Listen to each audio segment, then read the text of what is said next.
Alright, here we are back at Project Mayhem. It's been a little bit.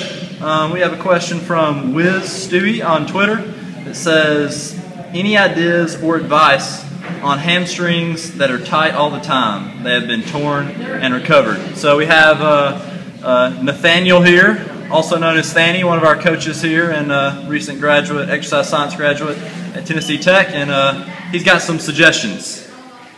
Alright, well first of all, if the hamstrings are really tight, especially if they've been injured in the past, there's probably going to be some scar tissue in there and some knots, some things you're just going to want to deal with.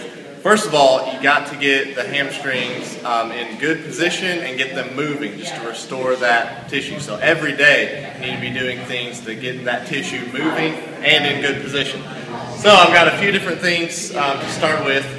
First of all, if you have some sort of a dense ball, this one's rubber, but you can also get a soft ball or something like that. One way that you can deal with some of the tight knots in there is just go ahead and sit on a box, sit on a chair, whatever. Stick the ball up in the high hamstring. I'm just going to put some weight on it and straighten and bend the leg. Just kind of floss through any of those tight knots. Just kind of digging in, loosening up any of that stuff. And you want to spend at least a couple minutes per leg on it. And so feel free to move around, explore whatever's tight.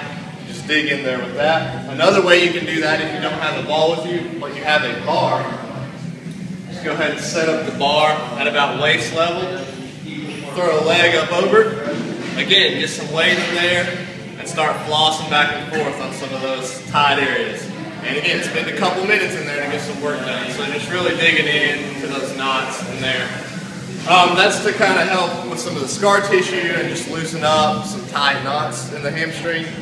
Something else to help with just your flexibility, the hamstring inserts up at the hip and at the knee. So just doing stretching in one way might not attack all of that. So some ways to do it. One way to get the high hamstring, go ahead and hook up a band to a bar. You're going to wrap it up high in your hamstring and then just load that up. From there, you're going to squeeze your glutes, your core, keep all of your spine tight as you bend over and hinge. And then you're just going to straighten and bend your leg into those tight corners. You can move around, find whatever's tight. Again, spend a couple minutes, maybe you'll do 50 pass-throughs of just hitting some tight areas. Back and forth. Just be sure that you're keeping everything nice and straight, not just folding over. You want to keep everything nice and straight in a good position. So there's that. And then along those same lines, to kind of get the lower hamstring where it inserts at the knee, if you have another band, just get a lighter band than the one you use for that. Go ahead and lay on the floor. Stick one end around the toe. Again, you can pull knee to your chest, and then go ahead and straighten the knee. Get that tight spot, come off. Again, a couple minutes on each leg, or about 50 or so pass-throughs.